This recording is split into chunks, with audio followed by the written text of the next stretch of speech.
Hi everybody. So I have not filmed a video for I don't even know how long it's been. October, November, December, January, February, almost 6 months, and I'm really, really sorry, and I say that actually every time I film a video. I wanted to apologize and kind of explain why I was on a hiatus. I'm a nursing student, so my life consists of having no life. So I've been wanting to make a video for a while, but usually sleep triumphs over anything else that I want to do. So if I have any spare time in my day, I'm usually sleeping or taking a nap because I hardly get any sleep during the school year. So it was just really hard for me to kind of become motivated to film a video, but today I just felt like today was the day to film a new video. So here is the video that I'm going to film for you. Okay, so the first thing I want to address in this video is my skin is probably at the best that it's been since I started getting comedonal acne. And I thought it was kind of an appropriate time to film this video because I started making YouTube videos about a year ago, and the amount my skin has changed in the year that I started filming these videos shocks me. Like, it's insane. I didn't realize how bad it was until I started looking at old photos that I took kind of to track my own progress. And it's pretty friggin' nuts. So anyways, I wanted to give you an update of what I've learned in the past year and literally what is working now. I've been doing the things that I've been doing for about 2 to 3 months, and my skin is literally the best it's been, to the point that I am not wearing face makeup. You can see just I'm wearing cover up under my eyes, just because I had a clinical placement today in the hospital, and I think I might have gotten 3 hours of sleep last night, and I would look like absolute shit if I walked into the hospital without any cover up on my eyes. I'd look dead. I'd look kind of dead now because I'm very tired. But anyways, I want to show you what my face looks like right now. So this is the front of my face. So I don't have any, my face is very oily right now, but I don't have any active lesions or pimples. And so this is the side of my face. I still have some bumps. You can see them. But seriously, they're not that bad. They're really not that bad. The quantity of them and how raised they are on the skin has decreased a ton, to the point that it doesn't really bug me anymore. It really doesn't. And this is the other side. This side, for some reason, is always worse. I don't know why, but the fact that my skin is really oily actually makes them look worse. So when I wash my face, it's almost like they look smaller. So the fact that my face is really oily and gross right now, because I've been at the hospital all day, the fact that my skin still looks okay like this is pretty crazy, and it's great. So what I'm going to be doing in this video is I'm going to be talking about some of the products. Well, not some of the products. I'm going to be listing all of the products that I'm using now and what is literally going to change your skin and is going to help start your journey of getting rid of closed comedones. And I swear to God, I literally have this down to a science because I have trialed things for good 2.5, 3 years, probably borderline 3 years when I started getting this type of acne, and so I think I know what I'm talking about, and I'm living proof because I have this skin issue, so I feel you. Okay, so first things first, one of the products that I'm mentioning in this video, it's a topical cream that you can get prescribed from your doctor. It does not have to be prescribed from a family doctor or a dermatologist. I I live in Canada, as a lot of people know. I live on Prince Edward Island, and I am originally from Ontario, so I don't have a family doctor where I go to school. So it's been kind of annoying for me to get treatment for this type of acne, just because I've had to go to like walk-in clinics and get referrals, and then I got a referral to a dermatologist in Halifax that I didn't like, so then I had to get re-referred to another one, and I'm currently waiting to see one. But anyways, I was really happy with this one product I'm going to show you later that you can get from a walk-in clinic. You do not have to get from a dermatologist or a specialist. Anyways, so I will start off with the first thing. So I'm going to start off with what I use in the morning. So in the morning, I use the Burt's Bees Peach and Willow Bark Deep Pore Scrub. I just really like this, and I just wanted to try it, and it's very gentle, just because some of the products I'm using at night are quite harsh, so I wanted something that was more gentle in the morning. And honestly, cleansers are not going to make or break this at all. Cleansers are kind of just something to like get dirt off your face. The money that you should invest, well, what you should invest your money in, is toners, like serums and creams. Like that is what, because they're on your face for a long time, that's what you should be worried about. But in the morning, this is what I use, the Burt's Bees Peach and Willow Bark Cleanser. And what I use in the morning is I use a salicylic acid toner. This is just the one that I have. It's Andalou Naturals. It's the Aloe and Willow Bark Pore Minimizer.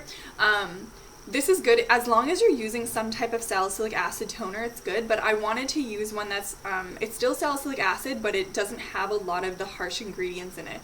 So my morning routine is effective, but it's like more natural and gentle. Okay, and I'll show you why, because my nighttime routine is a little bit more like in your face, like really tough chemicals that I'm like literally pouring on my skin. Okay, so at nighttime, what I use is I use a gentle cleanser. I use Andalou Naturals, so from the same line as the toner. It's just for active and oily skin, for blemish-prone skin. It's just a cleanser.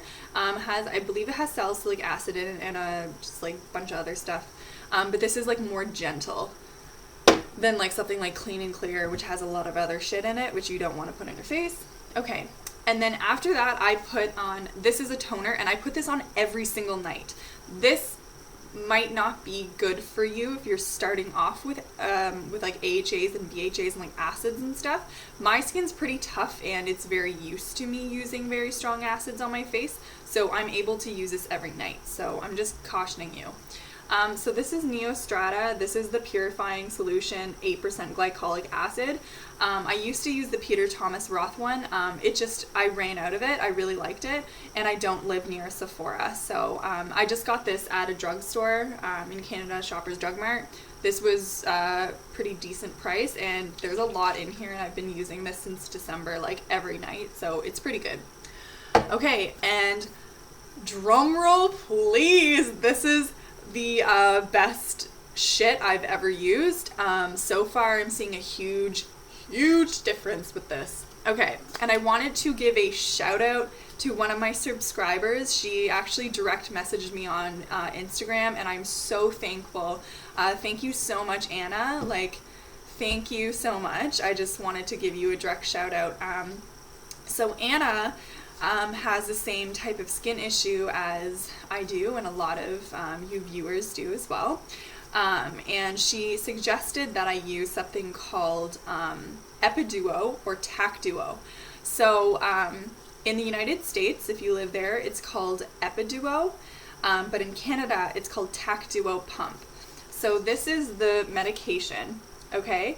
And what it is, it's a mixture of adaptoline. I'm not too sure what that is. I think it's like a retinol kind of thing. And then it's a mixture with benzoyl peroxide 2.5%. So what it essentially does is it exfoliates your surface of your skin. And then to be able to penetrate the pore, and benzoyl peroxide is able to penetrate the pore and oxygenate the pore to kill bacteria. So I was talking to, when I was getting my referral to the dermatologist that I'm currently waiting to see in Prince Edward Island, the doctor that I went to at my student health center, he said that like this is a pretty new medication. It's like only about like a year and a half old, and he said that he's seen a lot of good results with people using this, especially for comedonal acne like I have. And I do feel this has made a huge difference in my skin since I've been using it. I started using it February, when's my prescription? I started using this February 4th, and today it is March 10th. And I've seen a huge difference. And you have to give this quite a bit of time to start working, but I have seen a huge difference, and my skin will only improve by using this, by keeping, what am I trying to say? By sticking to it.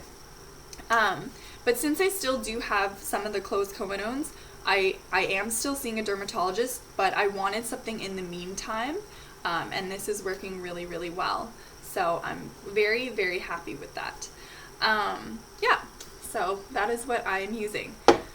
So, another side note about this is it is quite expensive. So I'm very lucky, and since I am in university and I am on my father's health plan, I still had to pay $15 to get this medication, and I have a very good drug plan with my dad through my dad's work. So I think the cost of this medication alone is like $150 or $160, but it lasts a long time. Like, there's a ton of product in this still, and you only need a pea-sized amount. And honestly, like, when it's your skin, like, just dish out the cash if it really bugs you that much. It's totally worth every penny. This stuff is like liquid gold. Yeah, so check this out. Okay, so that's literally my skincare. For moisturizer, I have literally just been using random stuff that I have in my house. Like, I have some Ombrell, just like sunscreen. My skin is really good now that, like, it's not too sensitive about concerning like moisturizers and stuff. It's at a really good place right now. So as long as you get a moisturizer that's non-comedogenic and doesn't contain like oil and stuff, I think you'll be fine. Okay, so that's what I'm using for skincare, and I just wanted to address a few questions that I've been getting a lot through my past videos that I filmed. So the one thing that I want to address first is the milk thistle thing. So I still do take milk thistle, and I don't take it as much as I was before, just because I have already cleansed my liver.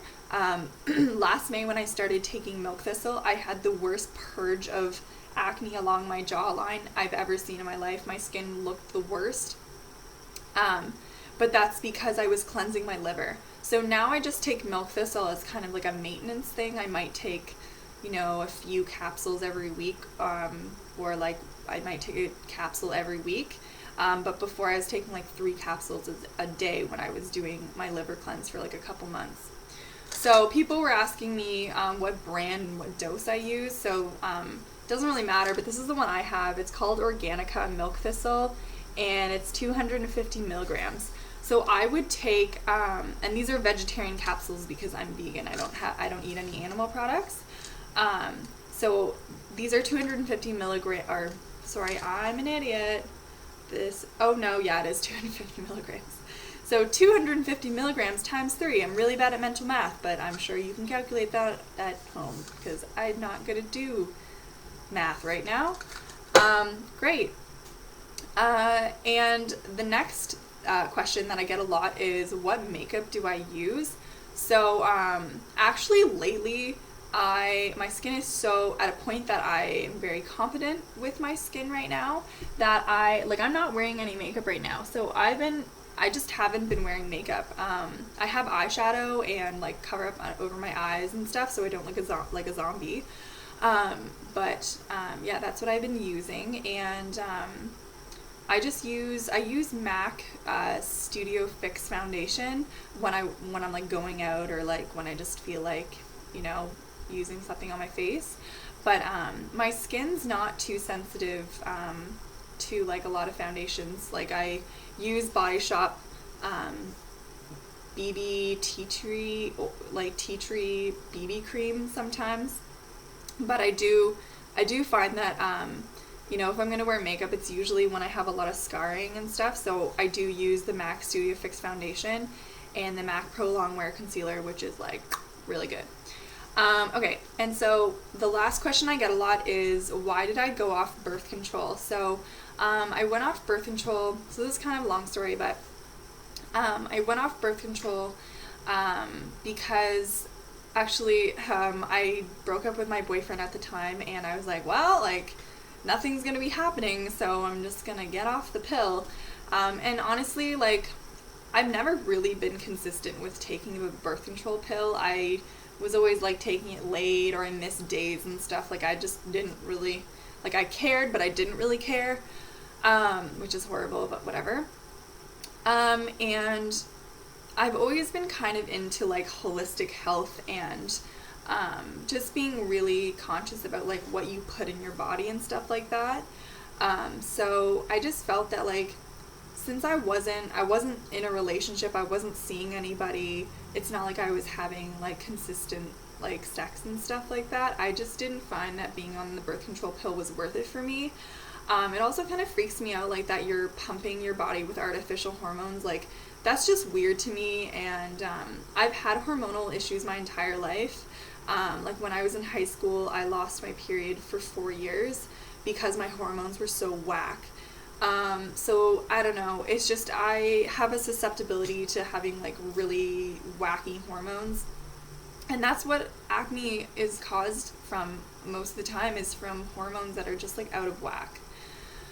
I said whack a lot, but and another reason as well, I'm really happy that I went off birth control, because last year when I was having all like crazy hormonal breakouts, I've never broken out on my chin before, but it was like these painful cysts. If you watch my old videos, you'll see what I mean, and I posted pictures on one of my other videos, and I've never had acne that bad, and what I think it was is the birth control was finally out of my system, so as a result my hormones were literally going nuts.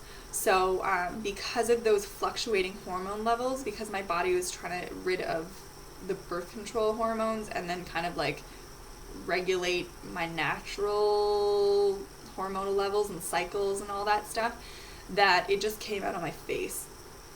And since my liver was probably not functioning optimally, it wasn't able to filter out any excess hormones that I didn't need, so it all just came out on my face, because your skin is your largest organ, so if there's something wrong, it usually comes out in your skin, unfortunately. So that is why I went off birth control, and the fact that it actually kind of just worked out. I was already off birth control, and then I I decided to adopt a vegan diet in pursuit of clear skin, which has been the best choice I've ever made in my life. It just made sense, like having a very clean diet and treating my body well / not pumping my body with birth control, just kind of made sense to me. And yeah, so that's why I'm not on birth control, and I still am sexually active, not as much because I live on an isolated island in the Atlantic Ocean in Canada, and there's no one here because everybody's a potato farmer. Besides that, when I do engage in sexual activity, I am safe about it and wear a condom, which you should do with everybody that you sleep with if that's something that you do. And I actively track my cycle so I know when I'm ovulating, and I probably shouldn't have sex with someone during that time because I could get pregnant, and I don't want to get pregnant right now. So, just some tips. Anyways, this video is way too long, and you're all gonna hate me because it's like 20 minutes long, so I will see you later, and I'm literally gonna film another video after this, rambling about some other shit. So, see you later, guys.